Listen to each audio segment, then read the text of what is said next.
Hey everyone, before we dive in, let me be real with you. What you're about to see was recorded at the United Nations Fourth International Conference on Financing for Development in Seville, Spain, where I had the honor of earning special accreditation to gather global voices from all over Antigua, Nigeria, Italy, Brazil, Burkina Faso, Spain, UK, US, all united around one common mission: rewiring economies so that it actually works and empowers women and youths. Now, this wasn't filmed in perfect studio conditions. I was sick, I'd lost my voice. I was in 48 degrees heat Celsius, my glasses taped together, Wi-Fi dropping, and power cords stretched by the elevators just to keep power on. But that's exactly the point. Change doesn't wait for perfection. The women and youth we serve, they don't get perfect conditions either. They're building businesses out of their kitchens, learning AI on cracked phones. They're carving out whatever financial freedom they can find with the tools they have. So yes, you see a few glitches, but what you really see is something rare: authentic global collaboration, experts and changemakers across continents, sharing blueprints for resilience, gender-aligned AI, and financial justice.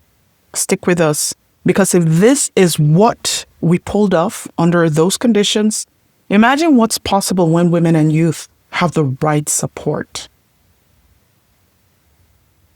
Welcome to Blueprints of Financial Resilience.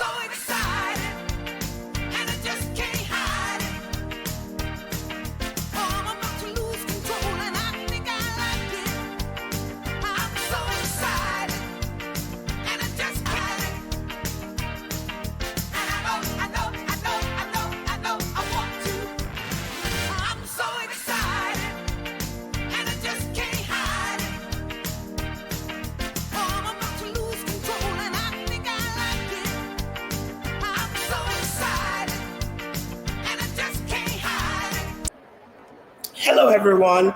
My name is Judy Snell with Women and Youth Advancement, calling in from Seville, Spain, attending the United Nations Fourth International Conference of Financing for Sustainable Development, or as they popularly call it, Financing for Development. The world has gathered to restructure the financial architecture alongside the International Business Forum. We had the CSO and the feminist agenda. It's been an action-packed week. We're halfway through the decade of action. We have wars. This is a post-COVID era. We have the greatest technological phenomenon of our time, artificial intelligence. People don't know what's going on. These are things we need to talk about, and I'm really excited to be here. Today, we have the side events, Blueprints for Financial Resilience, Rewiring the Economies of Systemic Solutions, and Gender-Aligned Collaborative AI. With me, I have a change maker and leaders, women who are going to talk about what we need to do when it comes to financing for development from a gender-aligned perspective, what the issues are, and what we can do to improve our world. I want to apologize if any background noise getting through. I am in the conference at the FfD4 in Seville, right on schedule. Let's take it to Sophia Steele, our spotlight speaker. My name is Sophia Steele, and I serve as a creative producer at Girl Up, part of the United Nations Foundation's Global Leadership Development Initiative, working to advance gender equality. We believe that storytelling is one of the most powerful tools we have to shift systems. My work focuses on leveraging media to elevate the voices, ideas, and innovations of girls around the world, especially those who are building bold, financially resilient futures for themselves and their communities. Right now, I'm producing the first ever docuseries in Girl Up's history, a groundbreaking film project spotlighting young women from our network who are founding AI startups, launching financial education nonprofits, and leading social enterprises in places like Uganda, India, Brazil, and beyond. These girls, some as young as 17, are not just imagining a better future, but they're building it and creating inclusive fintech tools for unbanked women. They're adapting large language models to serve local languages and cultural nuances. They're teaching girls in their villages how to code, budget, and build businesses. And these women aren't just using AI, they're redefining it. They're building collaborative, community-rooted technologies, proving that when women and girls are included in the blueprint stage, the outcomes are not only more just, but more impactful. I'm excited for everyone listening to hear from the rest of our incredible panelists, leaders working at the intersection of technology, inclusivity, disability awareness, and mental health. Together, we're reimagining what a just, collaborative, and resilient financial future can look. Thank you so much for having me. That is amazing. Thank you very much, Sophia. Thank you for the great spotlight. I think this is a great start. Sophia, thank you. We appreciate all that you've shared. Sidoni, come on right along. Thank you. Very honored to be here with all of you. Disability inclusion in financing for development. I have a question. If we have a fruitful tree in our backyard, do we put the soil on the root of the tree, or do we let the tree grow and put the soil on the leaves? I think with common sense, everybody will put the soil on the roots. I want everybody to envision the FfD as a great fruitful tree and disability inclusion as the soil. The soil may not look good by sight, but the soil is vital for the tree to grow stronger, healthier, and bear good and sweet fruit. What I'm talking about, how to reframe the FfD4 to be inclusive to everybody. I think it would be good to put in place a disability fund accelerator to help disabled people get finances to the grassroots for all of us to go toward the objective we are looking for, which is inclusive, sustainable development. I also think that putting in place a disability-linked trust where disabled people can contribute a little bit or their partners can contribute for them. This trust fund can also go back to fund the project and proposal for disabled people for us to go together to reach the goal, which is inclusive, sustainable development. There is an African saying which said that when the roots are deeper, and there's no more reason to get worried. Thank you so much. Thank you so much, Sidoni. That was really good. Sidoni just talked about disability and what we need to think about when it comes to that. So without much ado, I'm going to go ahead and introduce you all to Simone Castillo. She is a moderator for the first panel. She's going to take it away right now. My name is Simone Castillo, and I'm the founder of Velvet Canary Advisors, also known as VCA. VCA is a New York City-based management consulting firm committed to advancing global financial inclusion and equitable access across business systems. We design and implement replicable capital frameworks that help underinvested founders, especially women of color, access and deploy aligned capital. We support the growth of tech-enabled companies that create jobs and transferable skills to shift economic outcomes both at the household and community levels. We also advise institutions and policymakers how to embed equity and accountability into financial architectures and AI-driven solutions. We champion multi-sector collaboration to ensure impact scales worldwide. I'm excited to introduce our first panel of speakers that will center on feminist finance and AI for justice. So today, our panelists include Tae-Shin New. Her remarks will focus on from risk to resilience. Elisa Parker. Her remarks will focus on power rewired. Abimbola Duramola. Her remarks will focus on rising in power. Please welcome our panelists. Hi, I'm Tae-Shin New, co-founder of Money Roots AI. It's a startup dedicated to helping young adults through their financial journey. We started a few months ago, so it's brand new, and we want to democratize financial wellness by providing personalized guidance to users throughout their financial journey. We're going to use AI to give everybody that personalized journey that they're looking for with the new technology that we have to be very careful in making sure that women's voices are heard and advice is equitable. As the founder of AI, throughout my career, I've noticed a lot of women struggle to manage their finances. I think the challenges are, as the World Economic Forum released their global gender gap report, though we're making strides in education and health and wellness, we are not making strides. Political empowerment, we're not making as much strides in economic participation. So because of that, I think this is an important time, all of our voices to be heard. We need to work through these issues from the top. We're going to need to help transform policy, because without the transformation of policy, it does trickle down. Even if we start from the bottom up and give education, I think we need it from all sides. From the top, we need to help transform policies. We need women to continue to be educated, to continue to strive, do the coding and do all of that. We need organizations to help lift those voices up. Money Roots AI is about empowering all, but I really would like to see it empower women and through their finances, help them grow and be successful. Thank you. I'm Elisa Parker. It's an honor to be here with such extraordinary women. We're all over the world. I'm joining you from Brooklyn, New York. Piggybacking on what Taishing said, let's talk about power for a minute and our financial power, especially as women. When you think of power, I think of money and information.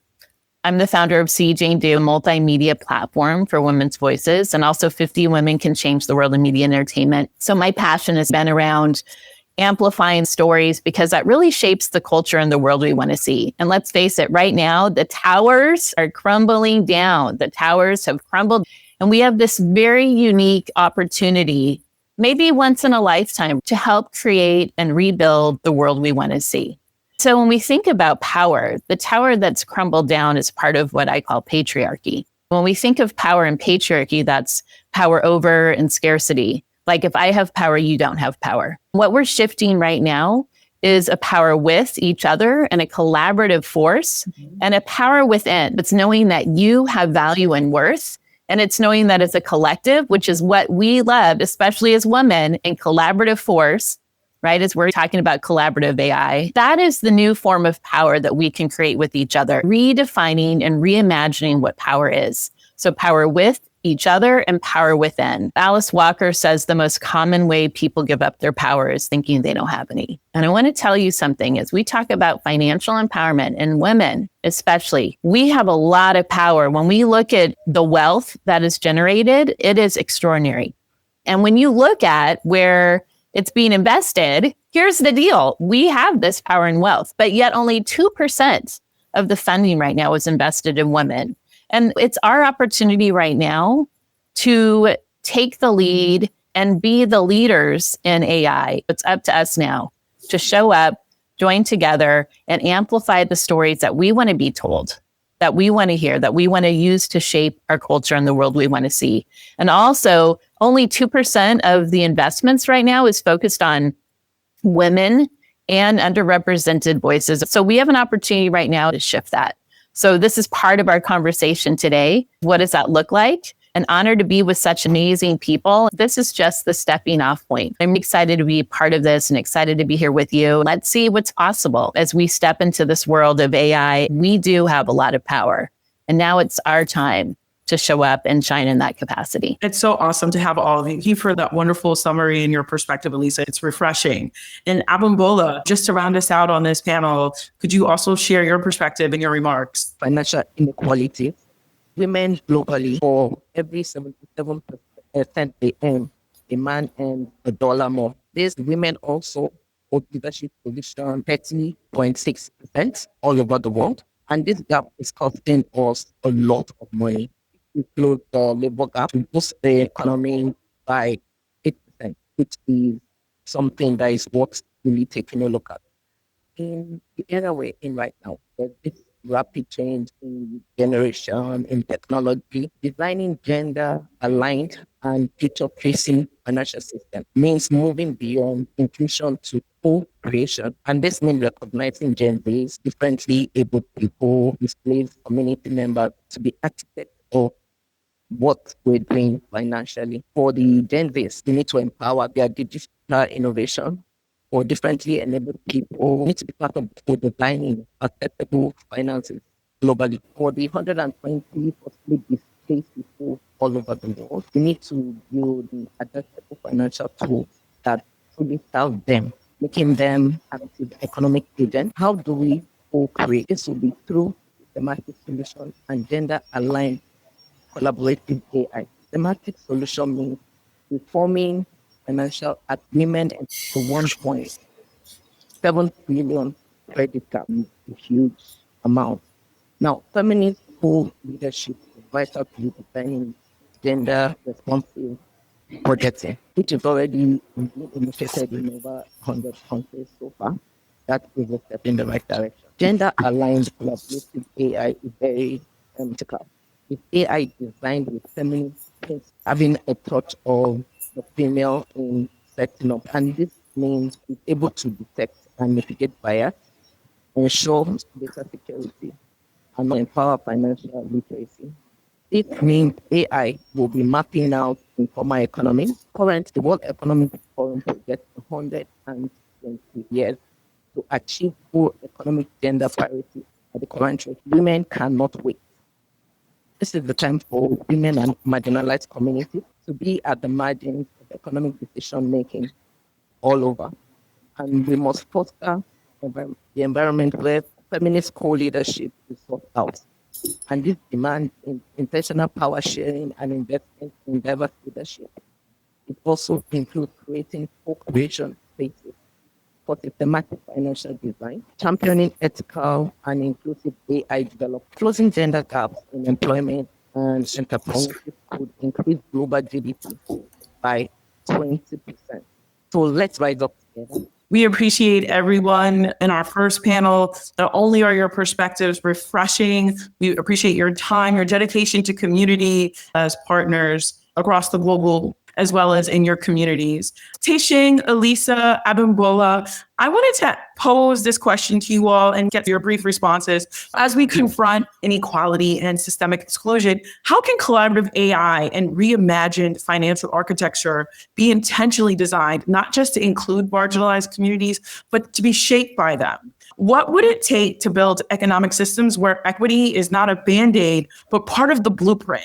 For me, I would say that having the involvement of all those people from the onset, inviting them to the table, having the discussion with them, not just having the design done exclusive of these people, inviting them to the table from the onset, having that discussion. And that will go a long way in being part of taking ownership of the decision and also decision. Now, not only that, when that takes place, whatever suggestion is being proposed is actually carried out. Because most times when those suggestions are made, not saying this is men then go ahead, have a meeting, and water down whatever the decision is. By the time it comes to implementation, sometimes they're not even implemented at all. Just a document that being prepared. So for now, what we need to do is invite every party to the table, have a discussion, and be intentional with implementation of what conversation might be taken. I believe AI makes a lot of difference. Collaborating AI, not having feminine outlook to a discussion. You will see that the way men think and the way women think are kind of different. If we can match the two together, I believe that. Thank you, Abimbola. Elisa or Teshing, with the limited time we have left, would you like to contribute? Sure. I'll just jump in real quick and then would love to hear what Teshing has to offer on this as well. Thinking of AI and collaborative AI, and my passion of providing resources and tools and bringing women together in that capacity, right? So we can connect with each other and have deeper relationships. A big part too is understanding what does it mean to be connected with AI. Judy does an incredible job of training around this and having an AI agent. So I think that's a big part. First for us, Simone, is understanding not only what is our role, but what does it look like to be engaged in this? I was working with an organization several months ago on the back end where we were providing context to AI. We were literally going in the back end and editing conversations and how a human would sound. That gets me thinking, who's not at the table? What are the stories that are not being told? My passion around this would be bringing especially women together. So not only can we learn about this, and that means also, as we talked about power, making sure that we are connected to the organizations leading the way around this. I've been speaking with women who are in the process of creating these digital hubs that will ensure we have a seat at the table, that our stories are amplified. But let's start right now where it's like, let's all take responsibility in understanding what AI is and how it can help support us in our creative process as human beings, because I really think it can. And how can it also alleviate a lot of the financial inequities that we see? So let's utilize it as a creative force. I think it's exciting times right now, but that's going to be the key. Let's know what it is and let's start using it. We really need to understand how we can all be involved. It's going to be be the generation that is, we need them to also be part of it, to be involved. If we think about the last .com boom, right? When we think about all the companies out there, heard the Judy, which is primarily men. How do women become involved? How do you build something so that it will be sustained and integrated into what is out there? I think right now, everybody wants to be part, but how do you become a part? That's something we need to have everybody understand so they can participate. We all want to make sure that our voices are heard. How do you make sure it happens in this big wide world of AI that's happening now? It's really about bringing everybody together to have a voice at the table. I know I'm excited, Taishing, that we can all create collectives and cohorts around this. There's a lot of wonderful ecosystems and contingencies. My focus has been women in civic engagement and media. And now as we're looking at AI, what does that look like? Just think of the power we would have if 50 of us came together, right? And then have the circles around that connected. To thread everyone's comments together, Abimbola very much focused on making sure that everyone's at the table. I love her insistence and priority that Africa, the entire continent, must be at the table. We also need to leave space for not only commentary and suggestions, but also following through in action, like inclusion for the entire process or participation for the entire process. Elisa was reminding us that we need to be intentional around engagement. How are we engaging with AI? How are we intentional about how we're going to use it? How are we going to set the table to make sure not only that we have everyone participating, but we have everyone aware and educated on the priority of AI and how we can leverage it in our day-to-day lives. I loved Taishing's reminder that participation is not only essential, but how are we also making this actionable? This is something that my team and I always do, whether it be for operation strategy, finance, pitching, fundraising, capital raising. How are all these things actionable? And I love Taishing's reminder that how are we making AI actionable? How are we reminding everyone that AI is a part of our daily lives, how it can be an enhancement, how it can be a knowledge tool as well. So for this panel, it was fantastic. I love all of your contributions. And most importantly, I love the energy, the actionable, not only commentary, but also very useful context that you all are bringing towards AI. AI is not some nebulous force that's all around us. AI is in every part of your day, and it's a tool that you should be letting work for you. You should be informing to your needs, as well as it's also a community tool that can serve all of us simultaneously. So thank you, Abimbola. Thank you, Elisa. Thank you, Taishing. We very much appreciate that wonderful mini chat we had here as a panel in our Q&A. So thank you, everyone. And I'll turn the program back over to our host, Judy Snell. Simone, thank you very much for an amazing first panel. The panelists touched on very important topics. They talked about the values of financial literacy. They talked about coming together. They talked about the meat and bones of what it is that we're here for. When the world talks about financial architecture, it's important that we think about it from every single person's point of view, look for gaps and find solutions. Thank you, Abimbola. Thank you, Alyssa Parker. Thank you to Sing New for your perspectives. Now, for this next segment, we refer to it as a spotlight segment. We're going to listen to people give us their different perspectives. Perspectives from the displaced and homeless point of view, perspectives from those who are disabled, the Gen Z perspective, and financial perspectives as well. For the next speaker, I'm going to bring up Maristella, and then I'm going to bring up Carney. After Carney, we're going to have a Gen Z speaker, Teresa, and then we're going to start the second panel. Maristella, please come up. It is so good to see you. Maristella is going to speak to us in Italian, which is her first language. Io volevo parlare del diritto all'abitare, che nasce da molto lontano, dalla Dichiarazione universale dei diritti dell'uomo, dall'articolo 25. Ogni individuo ha diritto al benessere e alla dignità che si raggiungono anche attraverso un alloggio adeguato. Stiamo assistendo a situazioni di diritti calpestati e disattesi in ogni parte del mondo. Uno dei diritti fondamentali non garantiti è quello dell'alloggio. Il disagio abitativo ha una natura multidimensionale che spesso include incertezze e marginalità sociale e vulnerabilità sanitaria. Personalmente sto seguendo il problema in Italia, specificatamente nella mia città, Verona. Capita spesso che persone senza fissa dimora, ma con documenti in regola e lavoro, non riescano ad avere la propria casa perché non viene concesso loro l'affitto in ogni caso, perché stranieri, perché. Il vero problema non è la mancanza di case a Verona. Risultano più di 21.000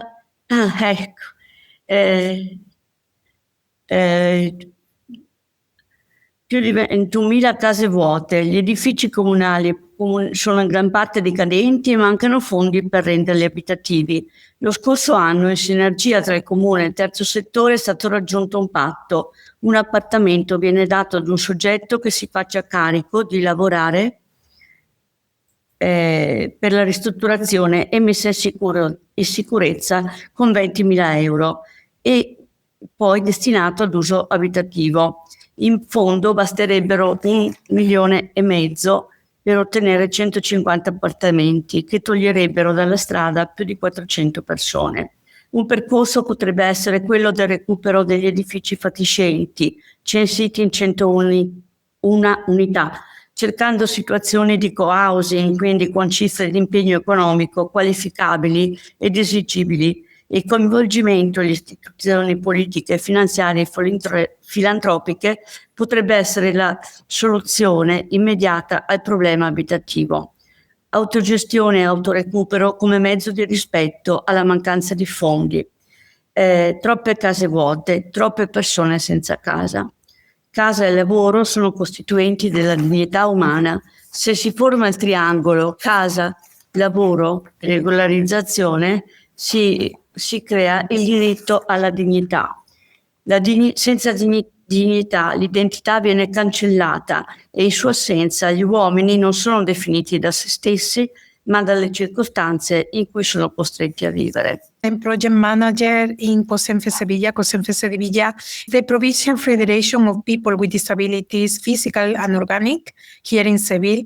I will offer my speech in Spanish, but I will share with you a presentation that is a summary of my intervention. Nuestra organización lleva décadas, COSENFE Sevilla lleva 40 décadas ya trabajando por los derechos de las personas con discapacidad física y orgánica. Solo en nuestra ciudad ofrecemos más de 12.000 servicios al año, entre la vida independiente, el empleo, la accesibilidad universal.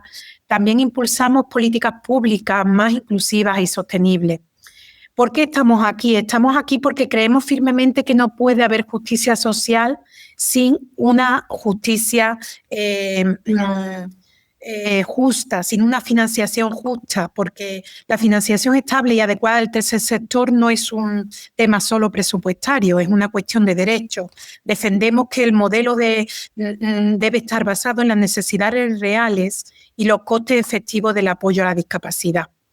Pero no podemos hablar de futuro sin hablar de tecnología. La inteligencia artificial colaborativa representa una gran oportunidad, pero también plantea riesgos si no se diseña desde una ética del bien común, porque puede anticipar barreras, personalizar apoyo, mejorar la calidad de la vida, pero solo si lo hacemos desde un ámbito totalmente accesible, transparente y participativo. Por estos motivos es tan importante que incluso las mujeres, y en especial las mujeres con discapacidad, tengan un papel reconocido como co-creadoras y codiseñadoras en el resultado en los resultados y soluciones que ofrece la inteligencia artificial, porque una inteligencia artificial realmente inclusiva no puede construirse sin la participación activa de todas las personas, incluso de aquellas que históricamente han quedado atrás o excluidas. En COSENFE Sevilla proponemos una gobernanza tecnológica ética que incluya auditorías participativas, accesibilidad digital desde el diseño y órganos consultivos en los que las personas con discapacidad participen desde el inicio. Hoy seguimos sin ver una integración real de las personas con discapacidad en entornos laborales digitales a través de la IA, y no porque no haya y no exista esta tecnología, sino porque no se ha desarrollado de una forma inclusiva. Un ejemplo claro lo vemos cuando la comunicación aumentativa y alternativa para personas con parálisis cerebral podría revolucionar su forma de comunicarse, pero aún falta inversión pública, conciencia institucional y estrategia de desarrollo inclusiva. Como solemos decir, sin comunicación no hay libertad. Y ellos los estamos dejando atrás. Por eso defendemos una inteligencia artificial que no decida por las personas, sino que las incluyan desde el propio diseño. La transición digital inclusiva exige regulación, inversión, diseño universal y participación real de la sociedad civil. No se trata solo de una cuestión ética, sino de una oportunidad para transformar profundamente nuestro modelo de desarrollo. Como afirma la jurista Patricia Cuenda Gómez, la igualdad de oportunidades no puede depender de la buena voluntad de los actores económicos, sino de garantías jurídicas efectivas que aseguren el ejercicio pleno de los derechos fundamentales en el empleo y más allá. Porque una innovación sin derechos no es justa y porque los derechos de las personas con discapacidad no pueden quedarse al margen de un futuro digital. Entonces, ¿qué futuro estamos construyendo si dejamos fuera la justicia financiera a quienes más la necesitan? Las personas con discapacidad deben estar desde el principio en el diseño de la inteligencia artificial y de crearla desde los ámbitos de la accesibilidad universal, donde todo el mundo puede participar y creemos unos ambientes inclusivos totalmente para todas las personas. Muchas gracias. Thank you, Carney, for the slides. We're able to follow along with you as you spoke. And I appreciate what you had to say about your perspectives from the disability, which is our perspective as a whole. And the different points that you've touched on that systemically could help us get to a better place. So I thank you so very much for your spotlight speech. Thank you. Without much ado, I'm going to take it over to our Gen Zer. Hello, my name is Teresa. I'm a final year university student studying physiotherapy at King's College London in the UK. And I'm just going to talk about Gen Zs and how we are rewriting the financial code. According to Forbes, 62% of Gen Zs plan to start their own business. More recent studies suggest that the number could be as high as 84%. And it's still growing. We've all at some point heard the traditional financial pathway: go to school, get good grades, get a degree, find a stable job, buy a house, save into a pension and retire at 65. But as technologies further advanced, combined with cost of living crisis, rising rent and an unstable job market, the traditional financial pathway feels less secure and outdated. So with the advancement of technology and AI, we are seeing people making six-figure income streams. Things that used to take months or even years to do are now taking days, if not one day. From students building passive income with AI-designed digital products, such as digital planners on Etsy, to content creators on YouTube doing faceless YouTube channels powered by creating scripts using ChatGPT, for instance, or young investors managing portfolios with artificial intelligence advisors. AI is giving Gen Zs the tool to build wealth on our own terms. We're no longer waiting to be hired, taught, or funded. We're using AI to create our own financial opportunities. However, with the promising trajectory of AI in our lives and the positive effects of our financial future, there are still some downsides to AI. For instance, we must consider how our growing reliance on AI could reduce our ability to think critically and independently. When we rely on AI to write, plan, or solve problems for us, we risk becoming passive consumers of information rather than active thinkers. It's also easy to follow what an app tells us to invest in or let ChatGPT generate ideas. If we stop questioning, verifying, and understanding the why behind things, we risk losing the very thing that sets us apart from all these machines and the AI, and that is our ability to reflect, judge, and innovate. AI isn't a replacement for human thinking. It's just a tool to enhance it. Thank you. Thank you very much, Teresa, for your perspectives on AI. We're going to the next panel.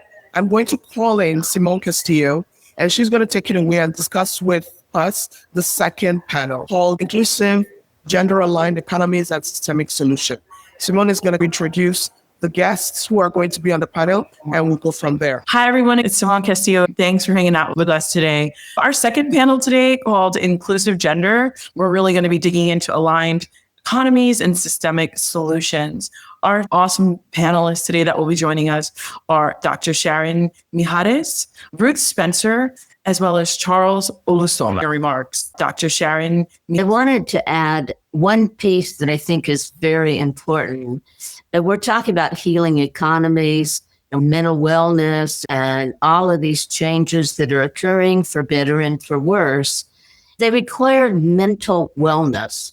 Mental wellness requires flexibility, poise, and centeredness.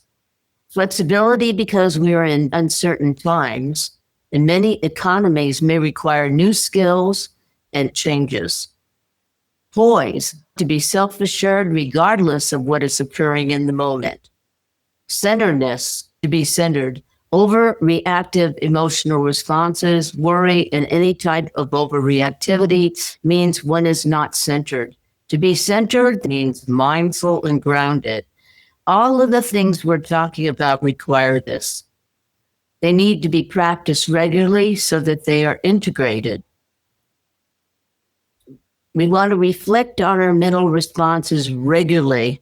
We want to be thinking of them before we even speak, and mentally practice new responses. Fear and worry regarding change makes the mind rigid based on negative expectations. And I say that because it is the elephant in the center of the room. When one is grounded and centered, they are more receptive, flexible, and have adaptive responses.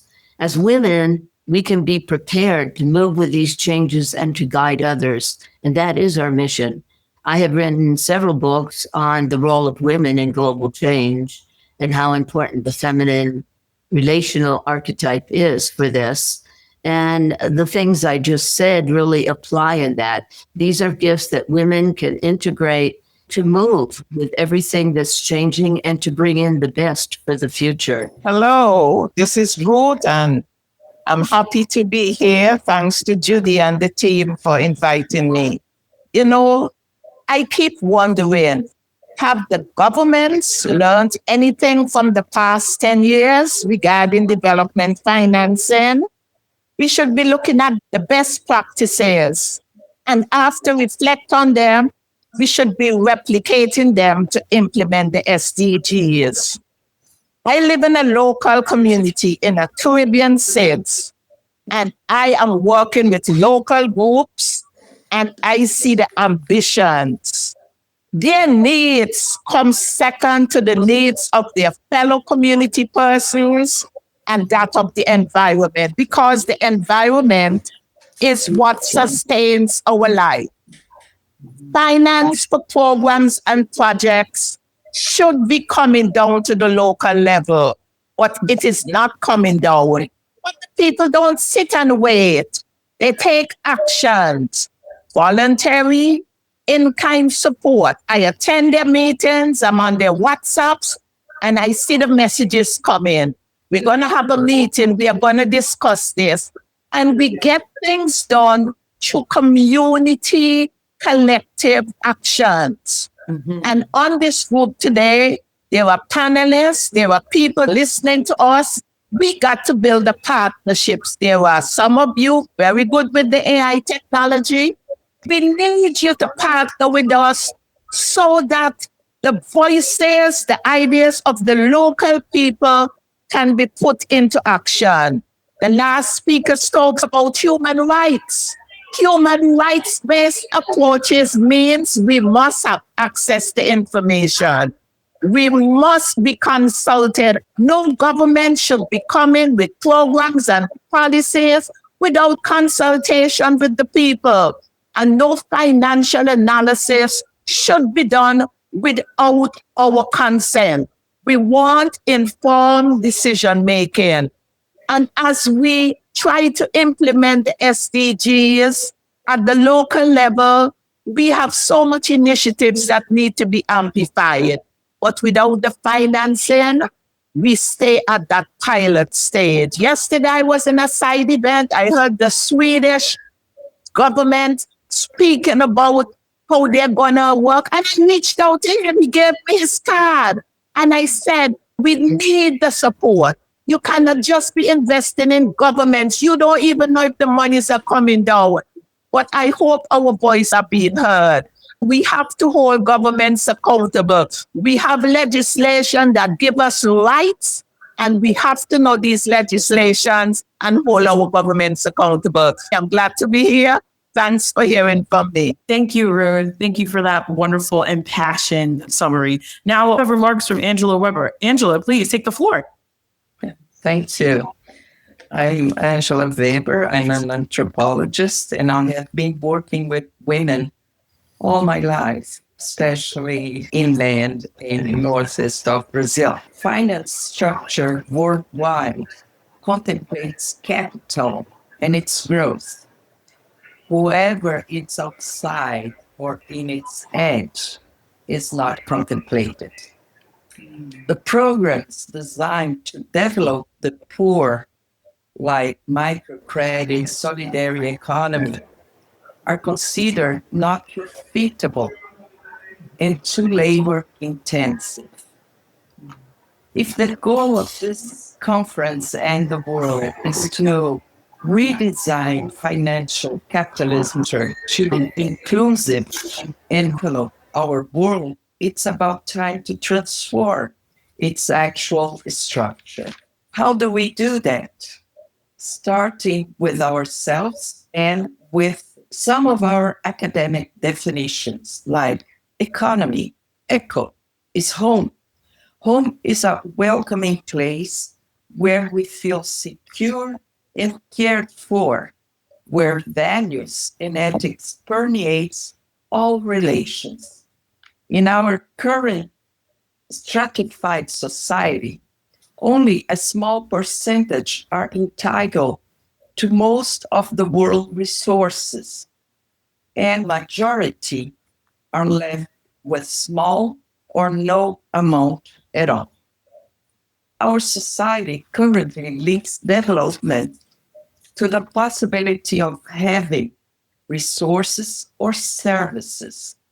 Instead of being, our development is measured by standards not achievable for us. The society we need, called matriarchal society, is not the opposite of patriarchal hierarchical societies. Matriarchal societies were present in the beginnings of our civilization and distinguished by caring and nurturing for all living things, where women and men were equal and where the gift economy flourished, and they were peaceful. We do encounter traces of matriarchal societies in many traditional cultures around the world. So how do we get there? Using inclusive models for decision-making processes where men, women, and nature are equally valued, where every decision is done with participation, is with the well-being of all as its own core value. Is this utopia? Utopia actually is keeping our society guided by our current economy. And that's what I came here to say today.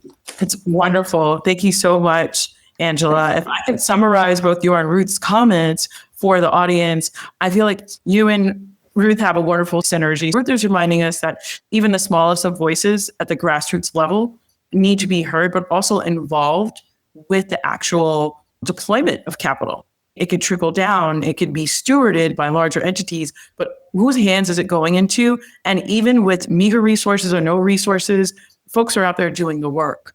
Angela is reminding us that there's an importance of women, men, and nature all working in harmony for the betterment of deployment of capital, as well as for our economies, for our society in general. There's no either or. And she's reminding us that having a feminist or a matriarchal lens is not antithesis to any of our masculine or male counterparts. It's more about equality and also resource sharing. As we all know, we as women, we are natural force multipliers. The UN has done numerous studies across a variety of their agencies to show that as women, when we bring capital, we bring resources, we bring knowledge and know-how, that we impact 3 generations.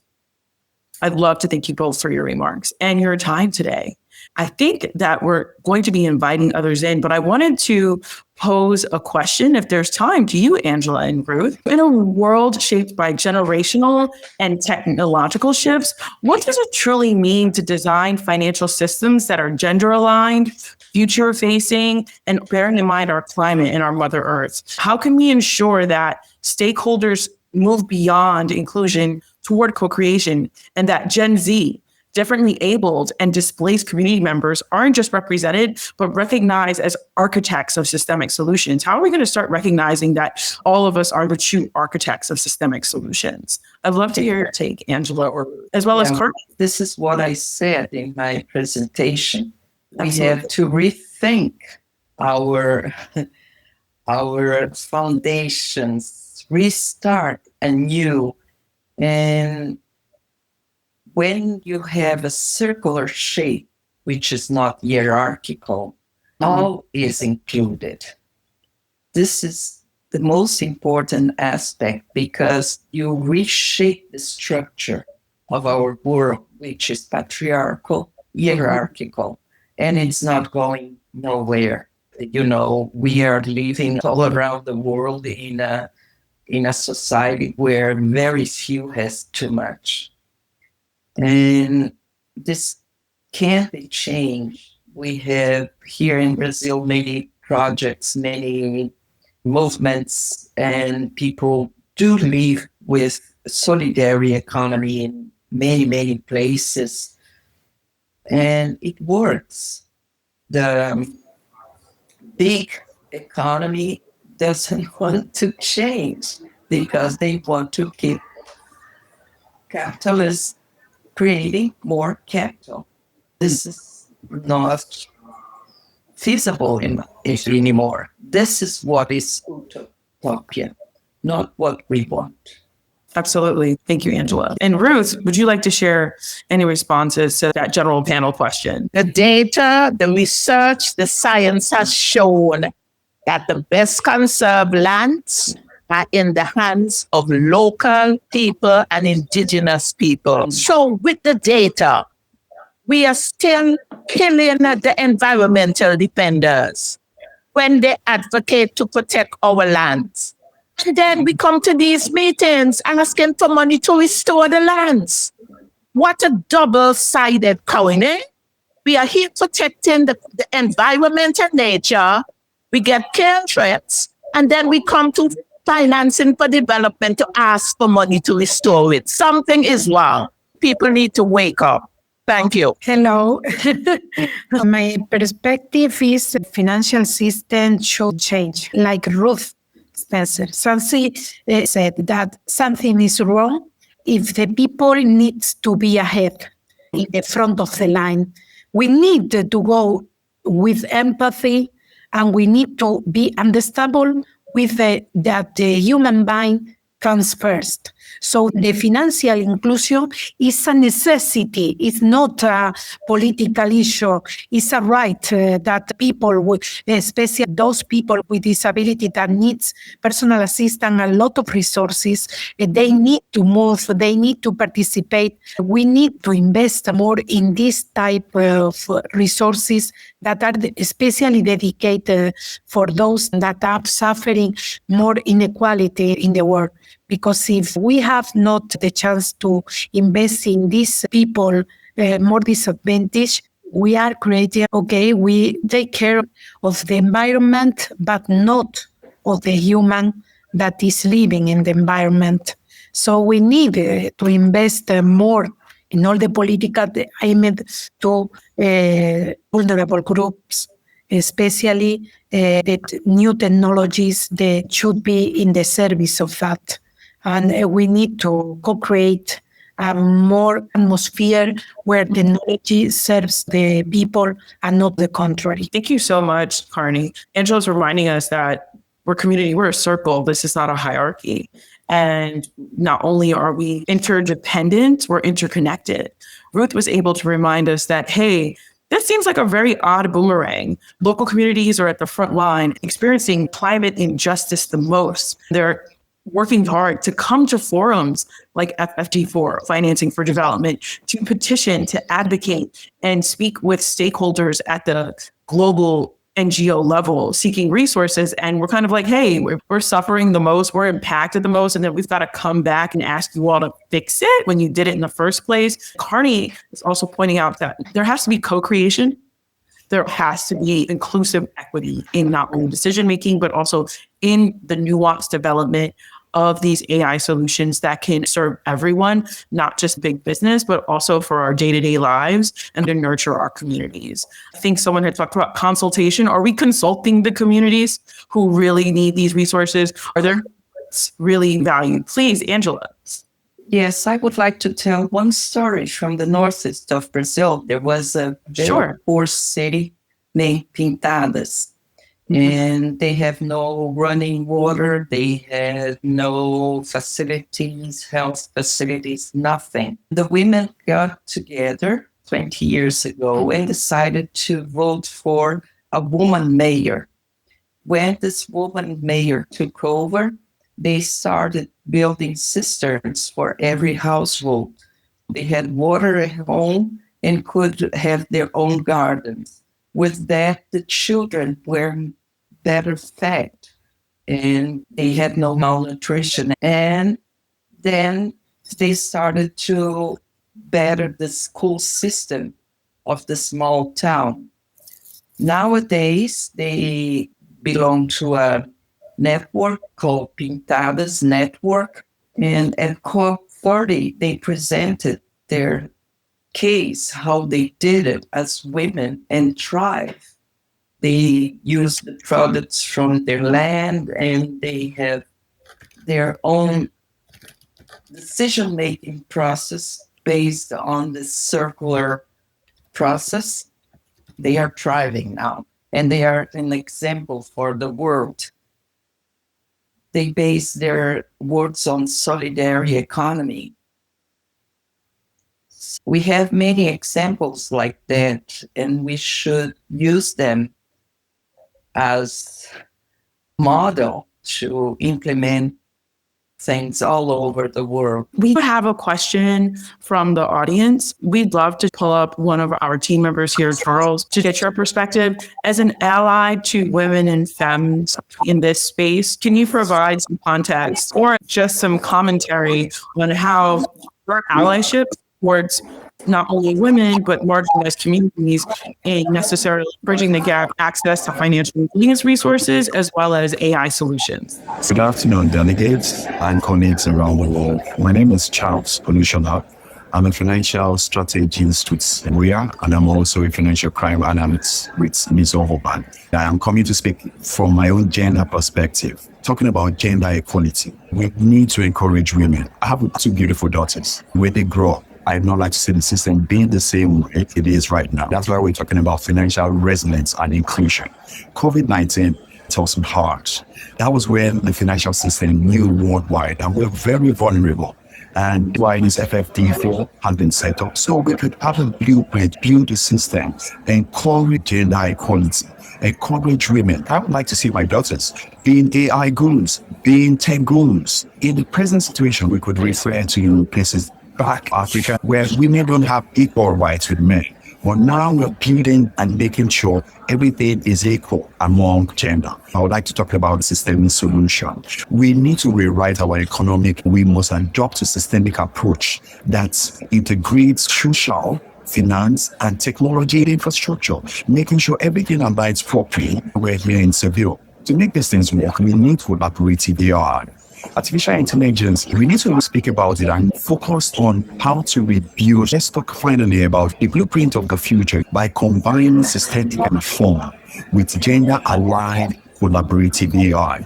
We together push ourselves to the future. I see my daughters in top positions, tech gurus, AI aligned with female. We would also encourage their children as well. We need to build and make sure this works well for us. I want to thank everyone for the opportunity to speak about this in FfD4. I'm going to keep making sure I give back to the community the best I can. Thank you for this opportunity. Thank you, Charles. we know that allies are not only essential, but also without the support of our male, there's not an opportunity for actual progress. So while we are advocating for there to be more voices, more women-centered voices in leadership, we also know that the partnership of our male counterparts are essential for progress, truly. Also, we can have a lot of commentary, but we know that sitting on the sidelines is never going to work. We have to get into the game. And there's already a lot of our male counterparts in the game. We just want them to partner with us more strategically and holistically. So thank you for being here today, representing a male ally voice. We have a few minutes to welcome one or two more questions from the audience. Or if our panelists have a question for our other panelists, we have a little bit of time. Hi, Elisa. Hi, Taisheng. Oh, the gang's back. We love to see it. Taisheng or Elisa or Sidoni, what would you like to see from a co-creation standpoint?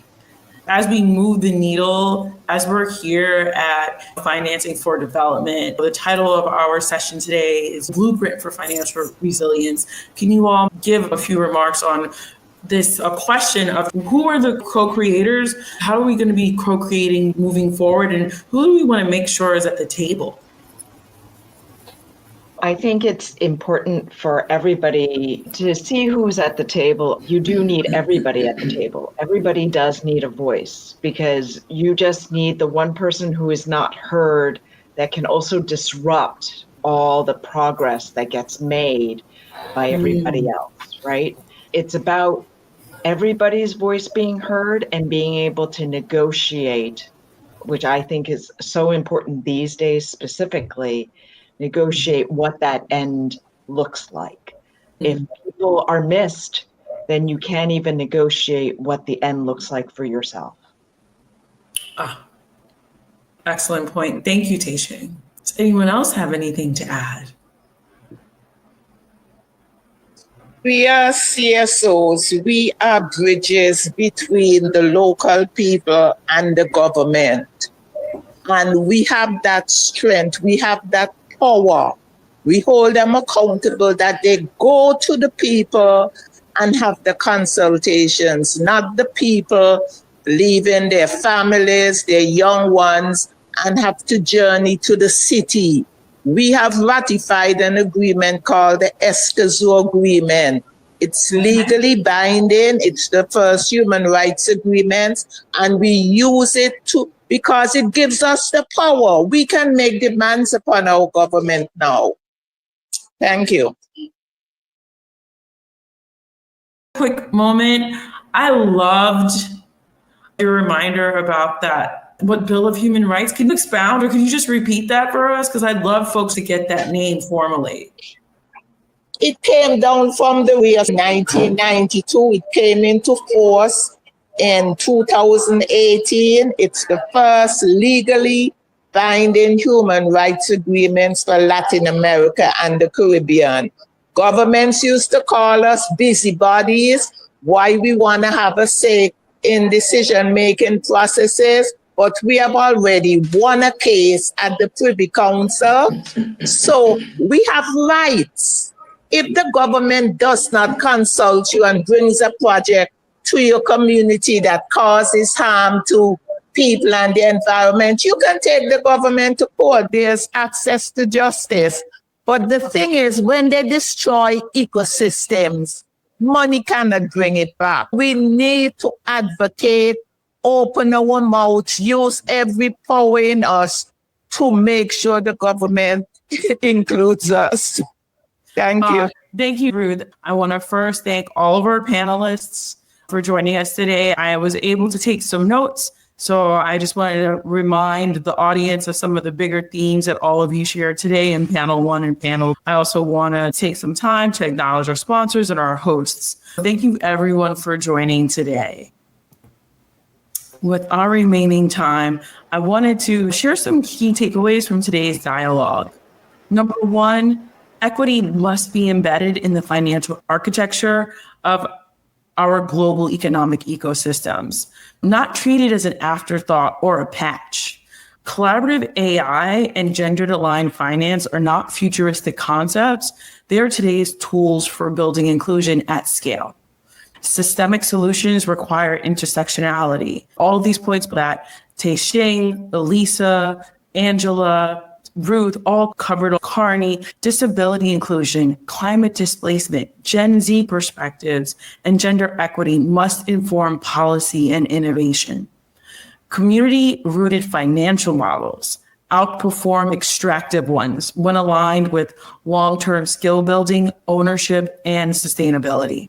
And last but not least, the biggest takeaway I got from today is financial justice is social infrastructure and the foundation for resilient, just economies.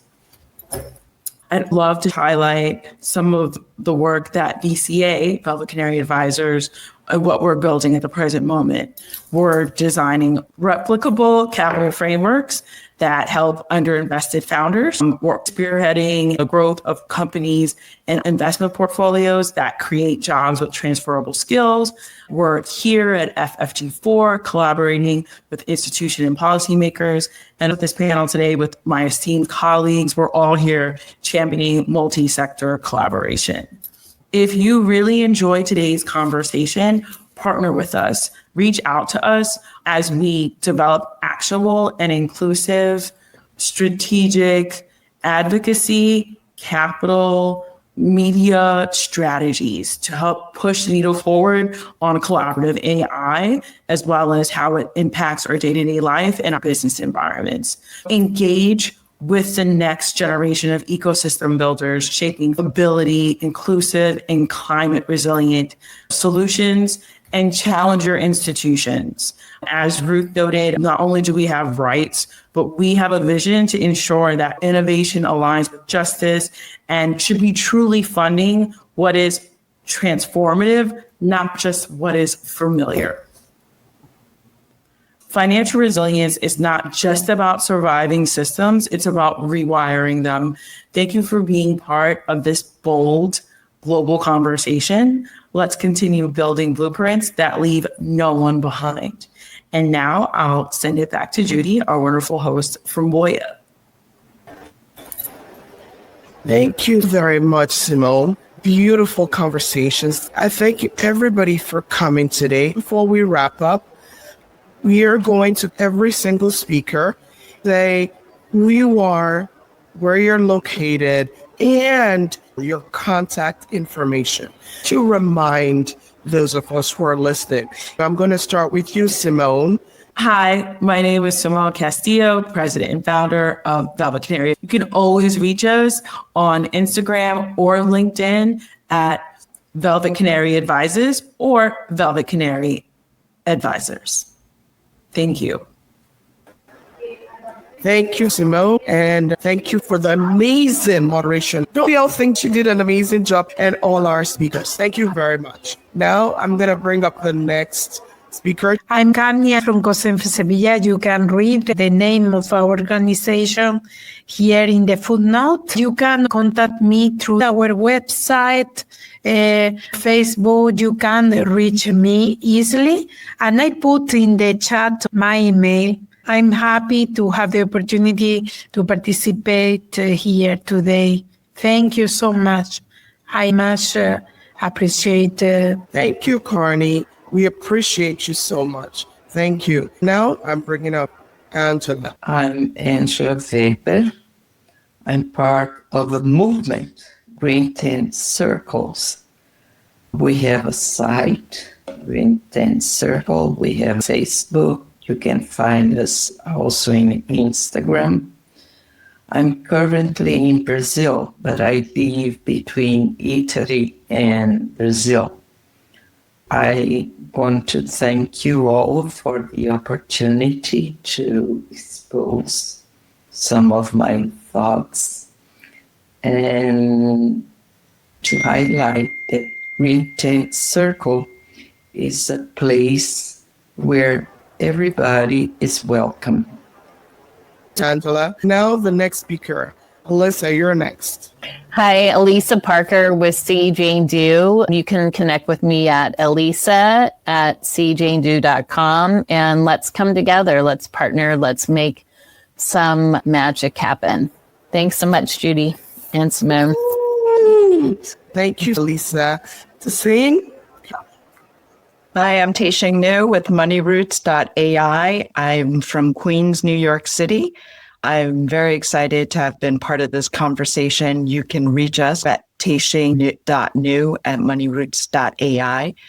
Anybody who wants to talk about financial literacy and financial coaching, I'm welcoming that conversation. Thank you, Taishing. Next, I'm bringing up Teresa. Hello, my name is Teresa, final year uni student. You can contact me via my blog, my website, which is trezor.com. Thank you, Teresa. Now I'm bringing up Maristella. I am Maristella Brentegani. I came from Italy, Verona. I worked the project for homeless and aged. Thank you, Maristella. Thank you for what you shared and everything that we got to learn today. And now I'm bringing up Sidoni. Hello, I am Sidoni Kanyama. I'm working with Margot James Fund Inc., a disability rights and inclusion based in New York and Burkina Faso. I'm calling from Seville, where I am from the FfD4. My contact is contact@margotjamesfund.org. You can visit us at www.margotjamesfund.org. Thank you. Thank you, Dr. Sharon. Please give us your contact and information. For reaching me, my website's the best. My website is psychospiritual.org. My email is sharon.miharis12@gmail.com. I'm very glad that I was able to come in and not miss this wonderful group and your messages. Thank you, Dr. Sharon. My name is Judy Snell with Women and Youth Advancement in Spain, attending the 4th International Conference on Financing for Development alongside the International Business Forum. Thank you and have a great day.